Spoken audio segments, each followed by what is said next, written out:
Kita berdua harus bertanggung jawab karena roastingan dahsyat itu kita berdua yang memulai, sehingga banyak ditiru di mana-mana, akhirnya ada yang kesleo. Ini penanggung jawabnya adalah beliau. Apalagi saya udah terkenal raja roasting, oleh karenanya mohon doa mudah-mudahan selamat.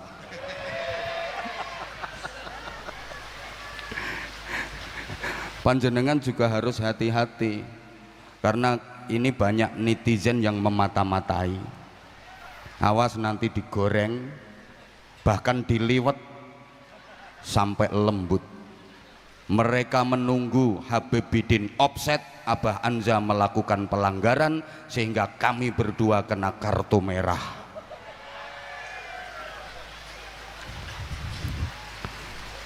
Singkat-singkat saja saya, karena visi dari Pak Dokter Wahyu Tri Asmara, namanya keren.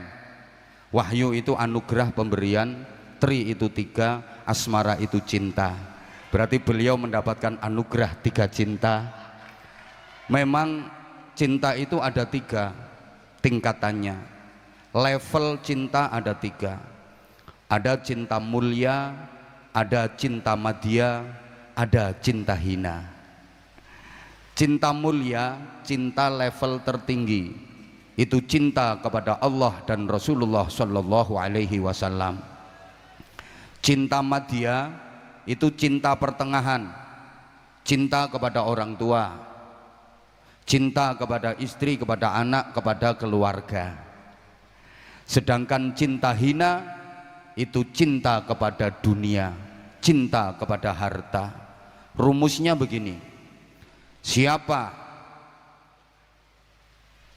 yang cintanya cinta mulia, maka dia akan mendapatkan anugerah cinta madya sekaligus cinta hina. Tapi siapa yang cintanya cinta hina, dia akan terhalang dari cinta madya, terlebih cinta mulia. Kapan-kapan saya uraikan kalau kondisinya tidak hujan.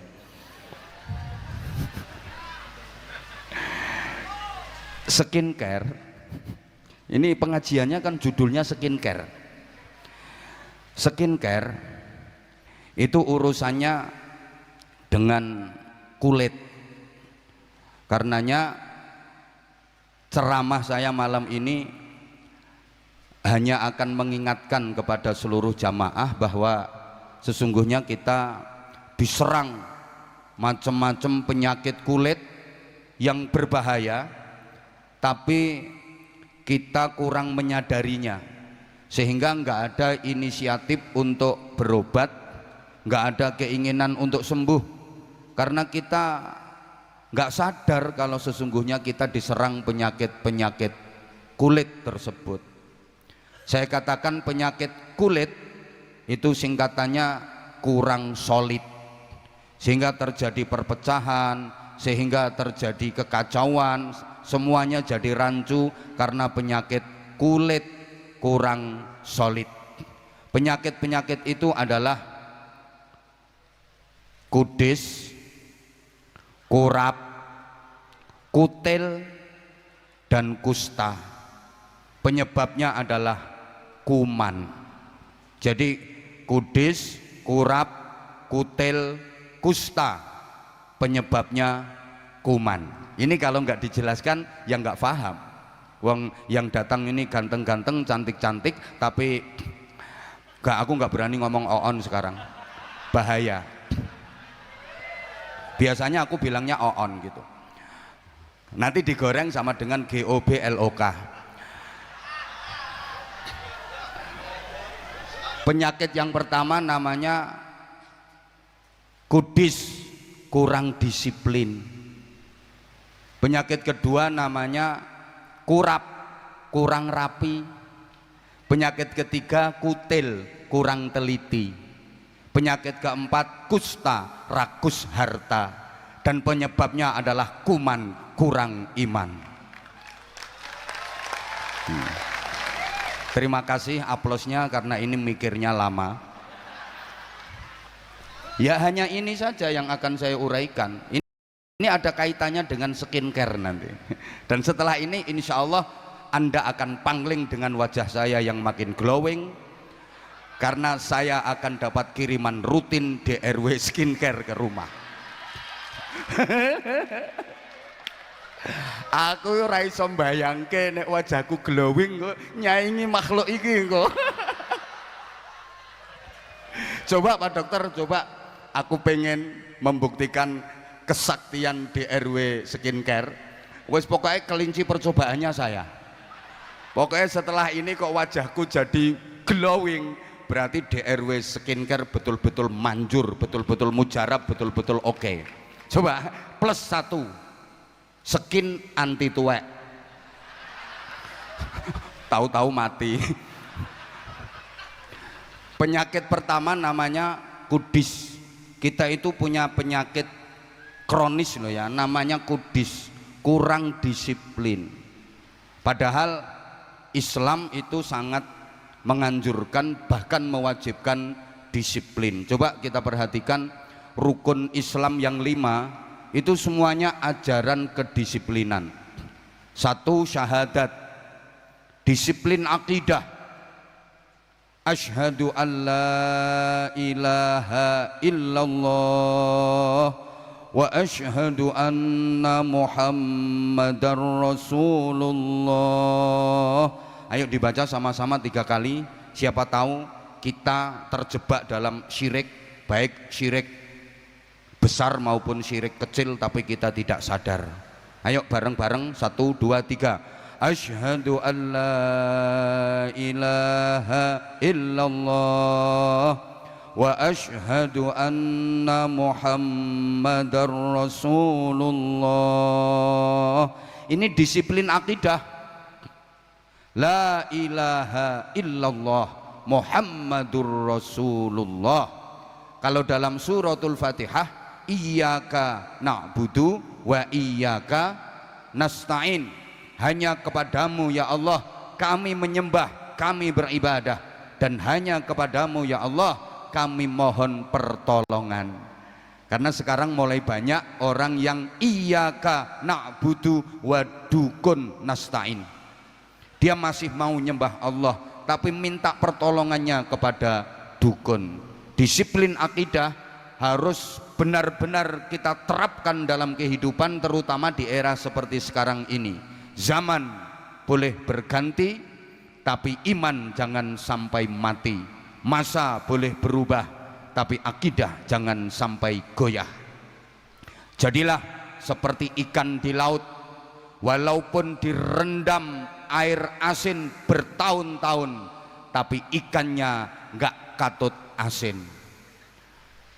Iwak segoro kuwi najan bertahun-tahun dikum banyu asin, tapi iwake mboten katut asin. Kenapa? Ikan laut yang direndam air asin bertahun-tahun kok tidak ikut-ikutan asin? Karena ikannya hidup, sebab iwake urip. Loh iya, lah kalau ikannya mati, lah itu gampang kena pengaruh. Diuyahi ya langsung asin, digaweke sambel ya dadi pecel, dadi penyet, disujeni ya dadi panggang, karena dia mati, gampang kena pengaruh. Orang itu kalau imannya hidup nggak gampang kena pengaruh, nggak latah. Silahkan kepung dengan minuman keras yang katanya mereknya bagus-bagus, harganya mahal-mahal, kualitasnya oke, nggak bakal terpengaruh, nggak, karena imannya hidup. Silahkan kepung dengan night club, hiburan-hiburan malam lengkap dengan PUREL-nya, nggak bakalan terpengaruh karena imannya hidup. Silahkan kepung dengan tempat prostitusi, dengan pekerja-pekerja komersial yang ada yang bangkok, ada yang bangki, ada yang bungkuk, ada yang bengkak. Nggak bakal terpengaruh. Kenapa? karena imannya hidup. Ini penting karena masyarakat kita itu, maaf, masyarakat yang latah, gampang terpengaruh, gampang terprovokasi. Pokoknya ada berita dikit gampang katut-katutan. Maaf, itu tandanya imannya mati. Udah, yang kedua, rukun Islam itu sholat, disiplin waktu. Begitu masuk waktunya, ada panggilan azan, berangkat. Begitu masuk waktu, ada panggilan, laksanakan. Kita dituntut untuk disiplin waktu. Pokok masuk waktunya, dengar azan, berangkat, laksanakan. Tapi kita kan nggak seperti itu. Dengar azan itu jangankan kok berangkat dan menjalankan serta memenuhi panggilan, jawab aja loh kadang-kadang ndak. Allahu Akbar, Allahu Akbar. Loh, ya mene kok wis azan ki jam piro iki? Bukannya jawabi malah loh, ya mene kok wis azan ki jam piro? Padahal kita kalau dengar azan itu wajib seneng. Karena azan itu panggilannya Gusti Allah. Mendengar azan wajib seneng. Alhamdulillah, aku masih diberi kesempatan untuk mendengar panggilan Allah. Alhamdulillah ya Allah, aku masih kau beri kesempatan untuk memenuhi panggilanmu, menjalankan perintahmu, bersimpuh di hadapanmu. Makanya nek krungu azan niku wajib seneng. Ukurane seneng krungu azan nih padha karo wulan Ramadan sampeyan poso krungu azan maghrib. Seneng napa seneng? Ya gak seneng tok, wong kuwi sing dinteni. Pas poso sing paling dinteni azan maghrib. Nyetel radio, ndelok TV, ngrungokne masjid. Endi sing azan dhisik dieloki. Azane dhisik TV ya melok TV. Lho Mas, kok wis mangan? TV wis azan kok. Dhisik radio melok radio, dhisik masjid melok masjid, keri kabeh azan dhewe. Loh, apa hikmahnya?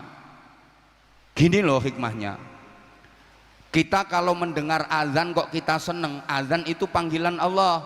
Ketika kita dipanggil Allah, kita seneng, maka giliran kita memanggil Allah, Allah juga seneng mendengar panggilan kita.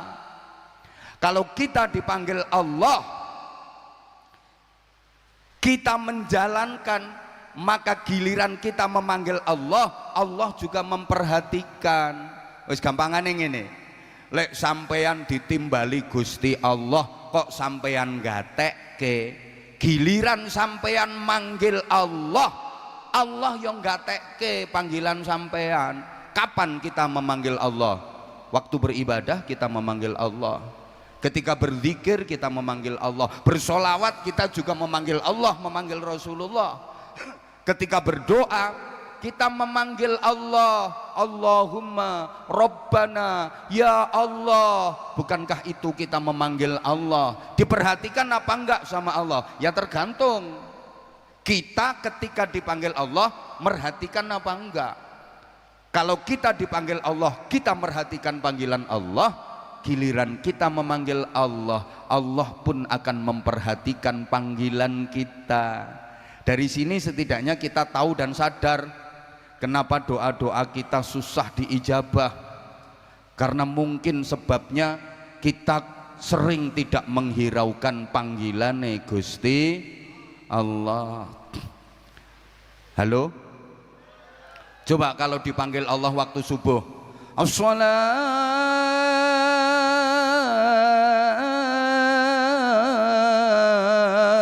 khairum minan naum. Kira-kira lebih banyak yang pergi ke masjid sholat jamaah apa banyak yang masih tidur? Berarti prinsipnya dibalik, an-naumu khairum minas sholat. Tidur lebih baik daripada sholat. Wong dipanggil kok malah kelon. Izin, kalau di Purworejo sini 5 waktu masjid-masjid sepi apa rame? Oh rame, berarti orang-orangnya nggak sholat ya, berok-berok ya di masjid ya. Ya Allah.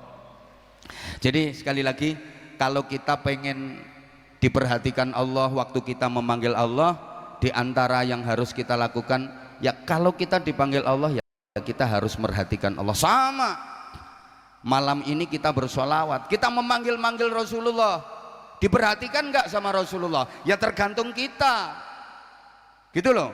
Kalau kita diperintah sama Rasulullah, kita betul-betul memperhatikan, kita betul-betul mengikuti dan meneladani Rasulullah, pasti Rasulullah akan terus memperhatikan kita. Ngono lah sampean meskipun pertentangan lehmu, ya Rasulullah, mulai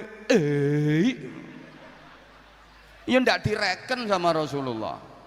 Makanya di antara misinya Az-Zahir itu kan, yang tadinya belum sholat, yang tadinya masih nakal, waras. Jadi maaf, kalau pengen diperhatikan Rasulullah, ya kita harus memperhatikan apa yang diajarkan Rasulullah kepada kita. Allahumma sholli ala Muhammad, Allahumma sholli ala Muhammad. Udah, yang ketiga, zakat itu disiplin sosial. Kita kalau dapat rezeki jangan dinikmati sendiri, berbagi kepada sesama, terutama yang membutuhkan, itu zakat. Mudah-mudahan DRW skincare ini makin jaya, makin sukses, sehingga lebih banyak menebar manfaat. Karena beliau, Pak Dr. Wahyu ini juga punya program-program sosial yang luar biasa. Tepuk tangan untuk beliau. Tiap tahun puluhan ribu sembako, terus bagi-bagi ambulan, udah sampai kemana-mana pembagian ambulan, udah menusantara. Yang belum tinggal ke pesantren saya.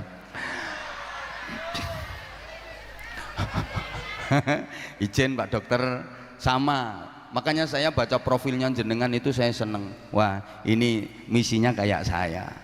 Ya walaupun kita kelasnya beda, wilayahnya beda. Kalau saya mohon doa, ini dibilang sombong terserah, izin Mbah Yai niki min babi sombong ini.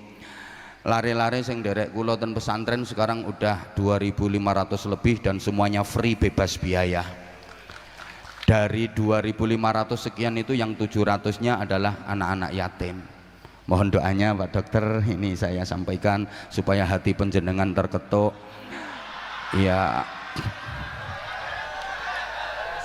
Ya setidaknya kan malam ini ada tambahannya gitu loh. Lah saya nggak punya perusahaan, saya nggak punya bisnis apa-apa, dapatnya ya dari gini-gini. Makanya kalau ada yang bilang, oh boy, jual agama, aku loh nggak pernah tawar menawar. Namanya jual agama itu nyang-nyangan.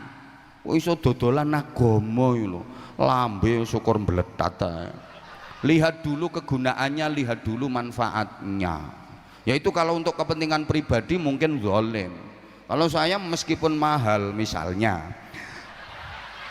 loh, tapi manfaatnya Pak Dokter, datang toh ke Bojonegoro, survei, terus nanya sana, ketemu santri, acak, terus dicenol, le kamu di sini bayar berapa 1 bulan? Nanti kalau sampai bayar, kasihkan jenengan duitnya, tapi kalau benar-benar gratis jenengan yang nanggung biayanya.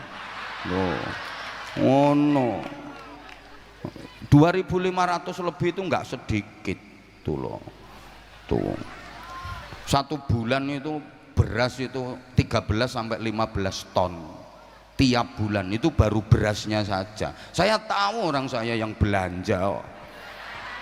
Kemarin baru beli seragam, itu saya pesennya di Pekalongan, soalnya paling murah itu. Beli seragam itu habisnya hampir 300 juta, seragam baru untuk santri baru saja itu 300 juta Pak Dokter. Itu seragamnya kan gratis semua seragamnya, gitu loh, belum kitab-kitabnya. Gak. Ini saya untuk mengkanter orang-orang yang lambenya luweh itu loh. Kadang-kadang kan, apa itu ceramah ngene-ngene mahal ngene-ngene loh. Az-Zahir mahal pantes, kualitas. Krunya itu loh berapa, lihat. Kaya ngene lho sing petentengan Hasan nganti tangane drijine meh peritil, kebagian piro njajal dihitung. Mikir to mikir. Pengen murah yo ngundang hadroh sing kelas RT. Ngono, wong mikir.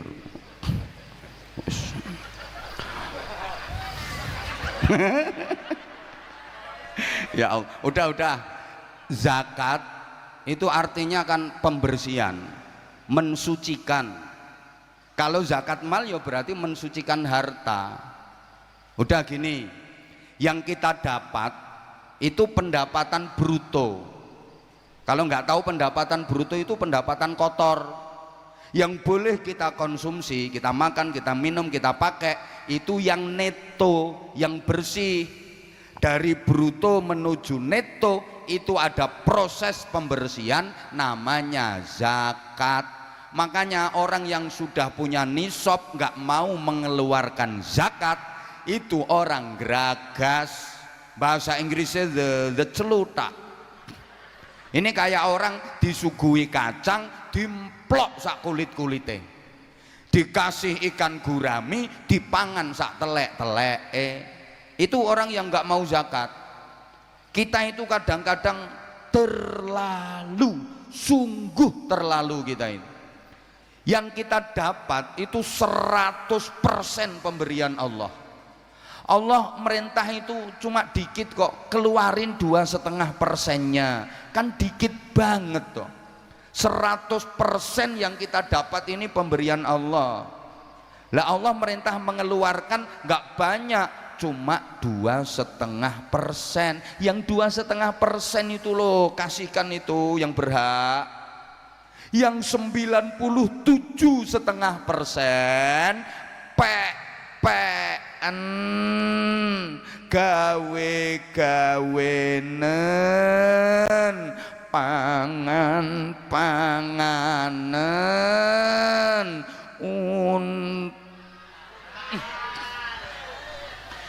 lah yang 2,5% saja suruh ngeluarin kok nggak mau. Jangan salahkan kalau Allah murka, jangan salahkan siapa-siapa kalau Allah kasih hukuman gitu loh.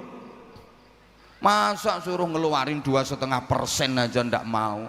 Ya Allah kasih hukuman. Allah kalau kasih hukuman, Allah merintah makhluk yang lain, bumi siap hukum itu manusia melanggar, suruh ngeluarin 2,5% dari hartanya ndak mau, hukum mulet kamu.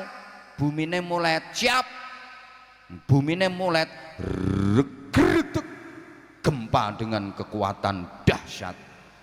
Jawa Tengah hancur lebur, Jawa Timur aman. Nah, sing gak bayar zakat wong Jawa Tengah kok. Ngono contoh. Ngapunten Mbah Yai contoh niki. DRW skincare kukut. Le gempa ngono lho. Angin siap. Wahing angin suruh bersin sama Allah. Hing. Jadi topan, lesus, badai gitu. Gunung siap. Ngentut. Merapi ngentut. Lah ini kalau manusianya panggah ndablek nggak mau bayar zakat, ini gunung-gunung nggak cuman ngentut loh, bisa mencret. Kebayang nggak kalau gunung-gunung itu mencretnya sandas-sandas gitu, gelodak gitu. Segoro laut siap, angop, segorone angop, wah,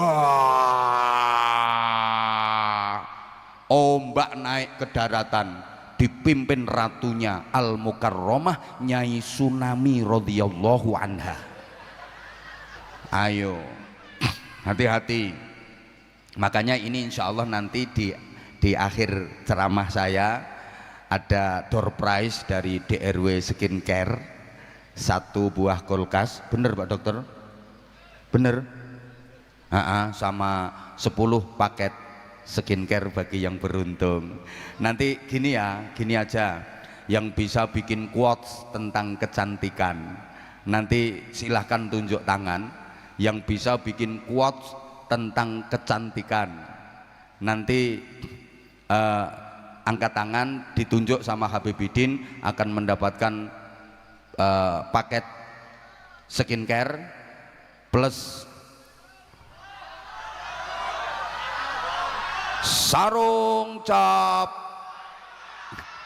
sarung mangga mendunia. Coba di RW Skincare sponsornya saya. Yang penting kontrakannya jelas. Apalagi kalau kami berdua. Jos, insya Allah nanti kita tanggal 22 Desember ini akan go internasional. Kita berdua akan ke Taiwan. Halo Zahir Mania Taiwan, kami akan nyaur hutang ya. Zahir Mania Taiwan dan juga Anza Mania tentunya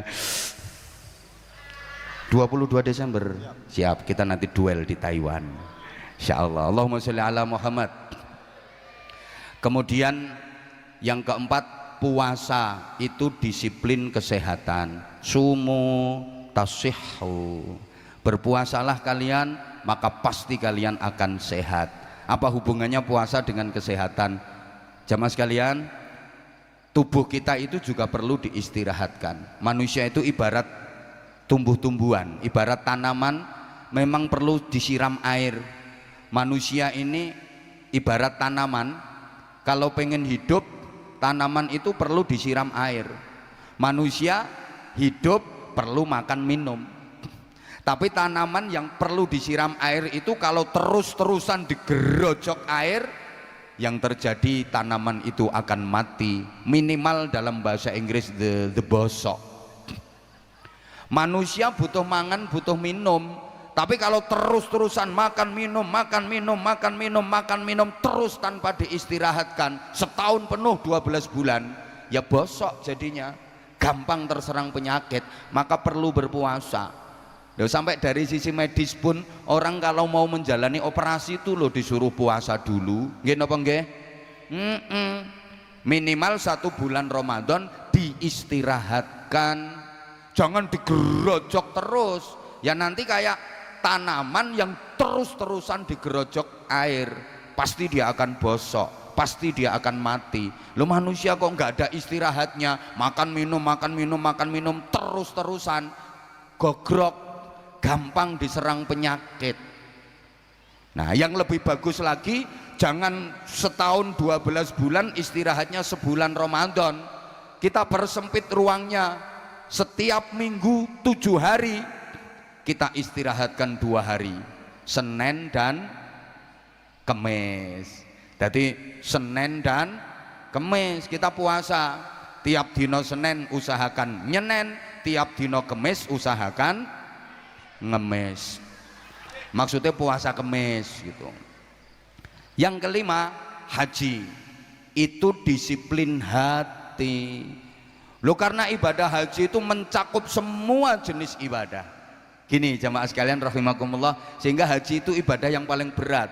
Rukun Islam 5 ini kalau kita urut, pertama paling ringan, kedua ringan, ketiga agak berat, keempat berat, kelima paling berat. Coba rukun Islam yang pertama syahadat, paling ringan, yang penting hatine mantep, ngewes asyhadu alla ilaha illallah wa asyhadu anna muhammadur rasulullah, beres, nggak butuh syarat macam-macam. Itu syahadat paling enteng. Kedua sholat, abot nopo enteng? Halo, sholat itu ringan apa berat? Berat apa ringan? Beratnya di mana? Enteng banget sholat itu, enteng.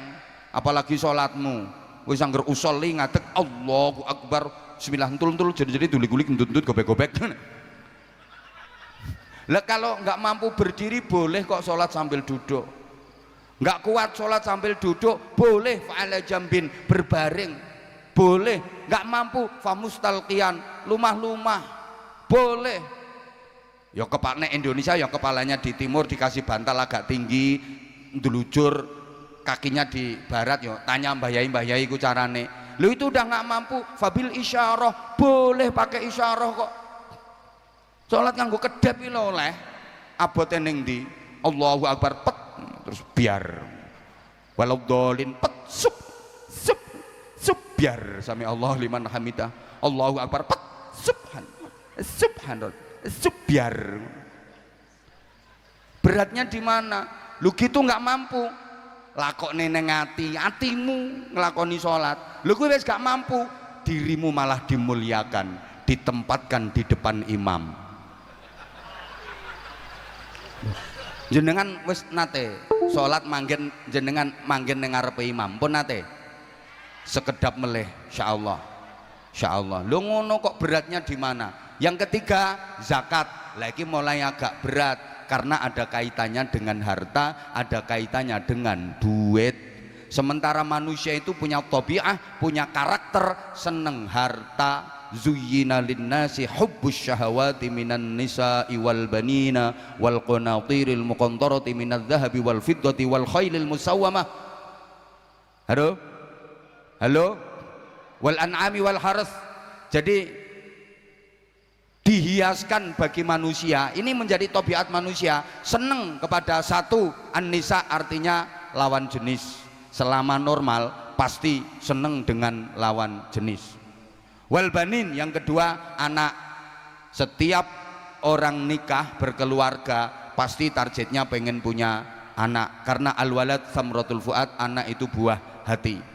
Meskipun kaya raya kalau nggak punya anak nelongso, nelongso, sugih randuwe anak, nelongso, pengen duwe anak, sampai alatnya diperiksa-periksa no, ki kurang linci, apa kurang